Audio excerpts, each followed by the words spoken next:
The Centurion Project. Written by the 8th Day of Night. Chapter 38. Fight Like a Man, Part 2. Scarlet was out of his bed like a shot, and he saluted Elias crisply, keeping his face stern as the human approached. Elias's face twitched downward into his trademark scowl. It was his best strategy to keep from smiling.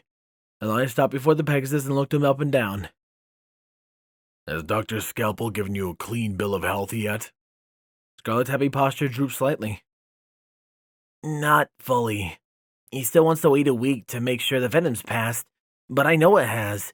I've been keeping down my meals. I've been doing small laps of the infirmary. I've been studying like crazy. Scarlet groaned and shook his head. I'm ready, General.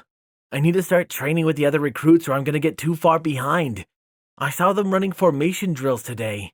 How am I going to catch up on something as in-depth and personal as that? Elias glanced at the Pegasus' bed, noticing the tall stack of notebooks. Don't worry, Scarlet. You will. Your most important job for me will be thinking, however. Where are you in your studies? Scarlet sighed and trotted towards his bed. I just finished my second read-through of The Art of War, and I was about to start on my fourth reading of your Roman military formation and strategy guide. I was just brushing up on my notes about castra building when you came in. And why do we build castra rather than march farther in a day? Elias asked. The building of a castra serves twofold reasons, Scalpel replied. First, it acts as a fortified defendable camp that is harder to infiltrate or sabotage. The second is that it works different muscles than marching does, giving the Legion an equal exercise routine to balance out their daily strain. Finally, it is theorized that sleeping in a castra allows the Legion to get more effective sleep, better preparing them for the next day's march. Elias nodded silently, scooping up one of the notebooks. He thumbed through the notes while he spoke. Good. Have you begun working on more efficient castra build for the full guard forces? Scarlet perked up slightly as he nodded and picked up a different notebook. Yep. My initial design was a bit rough, but over the last couple of days I've managed to come up with this. Scarlet flipped the notebook onto the bed and spread out the pages, unfolding a wide map of stitched-together pages. Elias did his best to hold back a grin at the Pegasus' effort. At a glance, Elias knew that the work was solid, and with more time it would become perfect. He made a mental note to include Bookbinder on the project. She could help Scarlet more accurately define his ideas. The Pegasus' hoof writing was legible enough, however, and Elias leaned forward as Scarlet explained the map in detail. I initially went the route of simply expanding on the original design of the castra, and then I decided it would be better to modify it so things were better organized. He jabbed a hoof at the colored block in the middle of the castra. This is where one of the three things can be. My first thought is to have the princesses sleep here, or the generals. Scarlet tilted his head and nibbled on the inside of his cheek.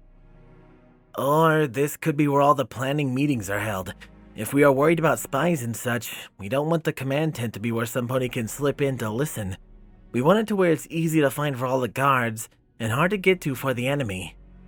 Scarlet scratched his head as he looked over the rest of the castra. The rest is kind of simple. Each corner is a guard force, with the royal guard concentrated near the center tent. There are still 4 avenues in the walls. Of note, though, I put the medical tent near the edge of the side of the camp. I figure that most creatures won't attack wounded ponies out of the gate, and when they try, we might as well have the best on standby. Elias nodded his agreement. Then, on the spur of the moment, he clapped Scarlet on the shoulder. Good job, Chief Strategist. You won't begin today, but have Scalpel give you an all-clear, then report to Auditor Binder. Scarlet grinned widely, and his rump wiggled with barely controlled excitement. Elias put a hand out to stop him, however. None of that, Scarlet. You know better. The only pony with that kind of permission is Scalpel, and he's smart enough to hold back. Now, relax today, and make sure you're really ready. If you so much as get a cough, you're coming back here and staying until Scalpel says you're free. Got it? Scarlet nodded and hopped down from the bed, saluting Elias sharply again. Of course, General. I won't let you down. Elias nodded and straightened. See that you don't. Keep up your studies and planning exercises. After a week or two of training, I'm going to start bringing you and Auditor Binder to the planning sessions. And if you are not completely prepared, you're done. Got it? Scarlet nodded. Yes, General. What time should I report tomorrow? Elias turned away from the Pegasus and made towards the infirmary doors. Schedule it with Auditor Binder. She will assign you a cohort and a Centurion, and give you your training gear. Now rest up. I expect great things, Scarlet. Don't disappoint. Elias rubbed his knuckles as he stared at the blanket he sat on. Luna sat across from him with what was apparently her favorite board game. Not checkers or chess, or even a game similar to Risk. No, as Elias watched Luna tap her chin with a small yellow checker, he did his best not to groan with frustration at the Connect 4 board. While she claimed that she enjoyed more strategic games like chess and checkers, she had chosen Connect 4 for the night, claiming it as the ultimate game for strategic minds. Elias knew better. It was all about who went first, and he was fairly certain the Alicorn was using a weighted coin to get the opportunity to move first each round. His eyes focused back to the board. There were 3 ways the Alicorn could set a trap for him so that she could win, yet her green eyes seemed intently on a completely different part of the board. Her tongue poked out of her muzzle in an adorable manner as she thought hard. Only her facial expressions kept Elias even vaguely interested in the game, and he made his lack of interest known by trying to point out a solution that would bring about the game's end. Luna, you can just put it. The Alicorn reached over the board and slapped his hand, then went immediately back to thinking with her tongue out. I can think of my strategy just fine, Elias. I am simply deciding how total I would like my victory. Elias rolled his eyes and pointed his finger at a trio of her pieces. 1 piece to the left would set her up for complete success, with the potential for 4 of a diagonal or a line. He could only block 1. Just put it there, Luna. It's fine. I can see that She swatted at his hand again, and her shining green eyes darted up from the board as she scowled at him. I do not need your help in this matter, Elias. You are meant to be my competitor. It is not a sporting game if you actively are letting me win. Elias blinked at her slowly. Luna, it's not a sporting game at all. If you wanted to have a sporting game, that weird-looking chess set would have been sporting. I'm sure the green cloud over it makes something interesting happen. Luna scoffed at him and refocused at the board. It is not just some weird-looking chess set. It is a cursed board I made myself in an attempt to trap my sister into the 4 winds. Unfortunately, I never figured out how to properly create the curse, so all it does is make the loser incredibly flatulent. The blue unicorn sighed and shook her head. The poor god I tested it on had to wear a diaper for the rest of his days. Luckily, he was due for retirement anyway. But that poor stallion. Suffice to say, the maids were not pleased with me, and I never found use of the board again. Elias snorted in disbelief. Alright, first, why is something like that just laying out in the open where anyone can see or use it? And second, you couldn't just remove the curse? That seems like something that would be easy to fix. Then you do not have a complete education on pony biology, Henry replied. All ponies have a magical essence in their DNA. A curse affects our very being, and is incredibly difficult to remove, no matter the severity. It is why some ponies who are dissatisfied with certain physical aspects will seek out witch doctors to procure curses that change things like eye color or muscle mass. Luna sighed again. Usually they do so little research and never realize that a curse is never as simple as a minor change. There is always some kind of cost. She frowned to the ground for a moment, then shook her head as if to clear it. Her eyes shot back up to meet Elias, and she jabbed an accusatory hoof in his direction. You are trying to distract me so that you can secure the victory. I see your game, Bright. Elias groaned and threw his head back. Luna, just put the damn piece in. We both know you won, so let's be done with it. The Alicorn glared at him for a moment, then sighed and seemed to admit defeated as she secured her victory on the Connect 4 board. Elias slid one of his pieces in at random, not even bothering to block off one of the routes she had set up. Without much effort, Luna slid another piece into the board, and then upon pointing out the 4 in the row, cleared the board. She sighed again and slumped lower in her blanket. You are released, General. I had hoped to continue the game for some time, but clearly you wish to be somewhere else. I shall not keep you. Elias cocked his head and raised an eyebrow. Says who? Maybe I don't want to play this cheap piece of plastic, but that doesn't mean I'm done with our session. Why don't we relax in another way? Taking a walk, perhaps? Luna snorted dismissively, but Elias noticed her perk up slightly as he wished to continue their session. And what is relaxing about a walk? This is supposed to be a rest period for you, and walking, by the definition of being physically exerting, is not resting. Elias rolled his eyes and got to his feet, moving around the Connect 4 board to offer his hand to Luna. The alicorn turned her face away from him for a moment, looking oddly abashed, but she accepted his hand and he pulled her to her hooves. With no destination in mind, Elias set the direction, walking deeper into the gardens with an ambling pace. Luna walked beside him, throwing the occasional glance his way. When she said nothing, however, Elias made the first move. You seem like you want to say something. What is it? Elias asked bluntly. Luna sputtered and shook her head. She seemed flushed with embarrassment as her mouth flapped as she tried to say something. Elias didn't understand a word of it, and he stopped walking as the alicorn sputtered onward. When her nonsensical speech came to its inevitable end, she sighed and stared at the ground. It is a rather personal question, and given our current agreement, I am not so sure that I should ask it. I rather like being the exception to your rule, and I do not wish to sabotage that. I shrugged and the pair began walking forward again. Ask away, Luna. Just don't press should I decide not to answer. The alicorn frowned and her eyes remained on the ground for a moment. Before she sighed again and shook her head, she straightened and stared ahead. How are things with your legion? I know we agreed not to speak of work, but I wish to see things at a more personal level, through your eyes, so to speak. Elias frowned at her for a moment, gauging whether he should play along with her diversion or if she should press her previous concern. He decided on the former as he clasped his hands behind his back. Well, I believe we are off to a solid start. We've already almost lost 500 recruits, which I see as an absolute positive. If they can't take a bit of training, I don't need them charging into combat. The more I send home, the less that die. Elias tilted his head. But otherwise, it's simply going. It's hard work, but the base of the Legion is forming, and the recruits are growing strong. I think in a month or so we can start the advanced level courses. Hopefully we'll have all the weaklings weeded out by then, but we'll see. Last night was the first real test. Oh? Luna replied. And what purpose did this test serve? Merely as one to test their devotion to the Legion, Elias said. A pair of recruits stood, or at least were supposed to stand guard for the first time over the Legion Standard and Eagle. The first pair failed the task, but I think tonight we shall have our first success. Hopefully they will quickly become used to their new duty. They both fell silent as they walked into a break in the trees. The garden spilled out onto the marble terrace, that in turn dangled over the cliff that was Canterlot Mountain.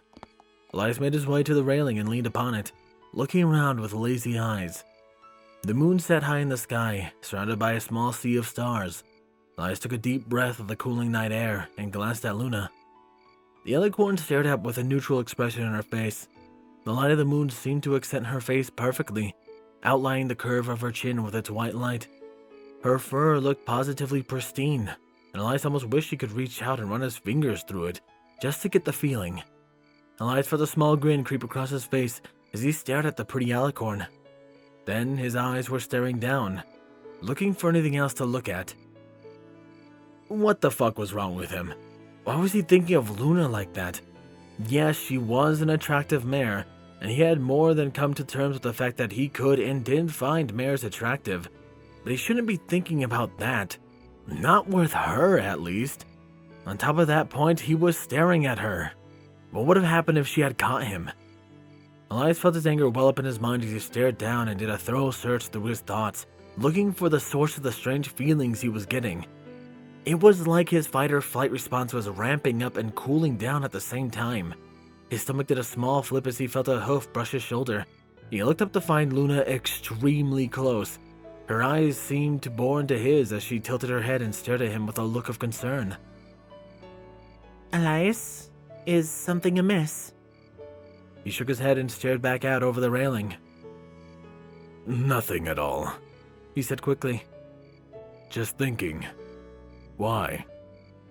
Luna frowned and her hoof dipped. Elias had no idea why, but he took that as a sign that he might have done something wrong. I had asked if there was anything else you would like to do this evening. We have been standing here for some time, and you have not spoken a word to me. Have I done something wrong? Elias shook his head. No, I'm just tired, I guess. Stressed, maybe. I don't know. An awkward silence fell over the pair. Elias could feel Luna's eyes on him, as if trying to pressure him into speaking his mind. But what was there to say? He didn't know what he was thinking, let alone convey that with sensical speech that wouldn't ruin their existing relationship. The silence seemed worse, though, because Luna sighed and turned away. Very well, General. I believe I shall go finalize some paperwork and take an early rest. Have a good night. She dropped from the railing and began walking away. Before Elias could think his words through, he spat him out. I like spending time with you, Luna. Elias blurted. He flushed crimson as the alicorn cast an eye back, as if trying to determine if he had actually spoken the words he had. Her silence did nothing to ease the feeling of embarrassment Elias felt welling in his chest, so he did his best not to panic and sputter as he explained himself. I mean, all of this, it's been nice. I enjoy relaxing with you, even if I may not say it or show it, and even when I'm a bit antagonistic. And it's only gonna get worse in the coming months, and... Elias stopped as he felt the fuzzy blanket wrap itself around his body.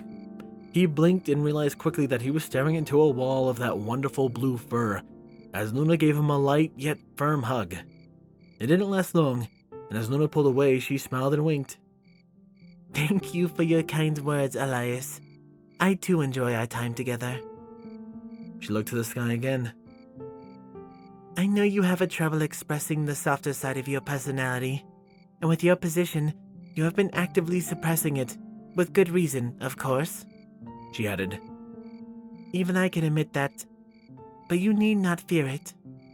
She sighed and turned towards him, causing more heat to rise to his face as her beautiful eyes seemed to stare into his soul. Promise me this, Elias. When we have finished this march business, follow your heart. Whatever it tells you, wherever it takes you, or whoever it takes you to, follow it. Her hoof raised for a second and settled itself on the ground again as she stared with longing eyes at his chest. She sighed again and met his gaze with another smile. Do what you must, Elias, but when this ends, set yourself free. That is all I ask. Do not be afraid to be a softer man. I promise that you won't change at all, yet you will be completely different in every significant meaning of the word. Elias nodded dumbly. I'll think about it. I can't promise anything yet. Luna sighed and her smile dimmed slightly, but she nodded anyway. I understand. Have a good night, General, and though I know it may not mean much, have sweet dreams. Elias watched the blue alicorn turn and walk away. His eyes followed her until she vanished in the dark of the garden. Then he turned to the dark of the night sky and he simply stared, his mind aflame with thoughts of preservation, relationships, and what came after. I don't know about you guys, but I absolutely love calm before the storm type of chapters. This one was a very low energy type, but man, it just... I really enjoy the relationship that 8th Day of Night has been building with Luna and Elias. It feels so natural, even with the restrictions Elias himself has put on to the relationship that they don't really have but do have. They both like each other, obviously, but it's... I don't know. I enjoy it. I'm sure most of you guys do too, given the fact that you are this far in the series. But, that aside, however, what else I would love to talk about are my wonderful Patreons. Thank you Squall Windfeather, Rainflicker, Starlight Blaze, Hyperling, Redeemer of Dark, Dreamless Portal, and the 8th Day of Night. My Tier 2, Chase the Master, Sword Brother Mordred, Danish Dash, Nightingale, DJMX 2000, Endless, Soulless, RD Bryant, Captain Blue Shadow, Nocturne, HKH4, aka Texture, The Animated Ghost, and Can Panzer. And of course, a large thank you to my Titan tiers, Dark Guardian, Maverick, and Silent Titan. I appreciate your guys' support so much, and it means a ton to me. That aside, however, this has been Firehearth. Have a wonderful day.